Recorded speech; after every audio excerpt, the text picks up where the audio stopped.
Ano? At saang agency nga ba pwede mag-apply papunta dito sa Taiwan bilang isang factory worker, mga par? Well, marami naman tayong legit agency dyan sa Pinas.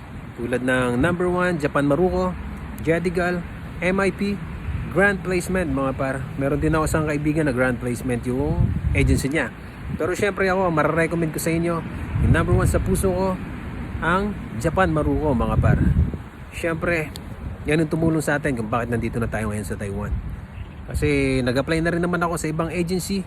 Hindi naman nila ako ginaid, hindi nila ako natulungan kung paano yung gagawin ko. Pero dito, nung nag-apply ako sa Japan Maruko, dito lang talaga ako nag-guide. Dito lang talaga ako tinulungan, naturuan kung paano yung gagawin ko hanggang sa makaalis ako. At ngayon, nandito na ako sa Taiwan, mga par. Kaya ikaw, kung balak mo mag-apply, mag-apply ka na sa agency na to. Diyan lang yan sa may Ermita, malapit sa Robinsons. So madali nyo lang matutuntun yan.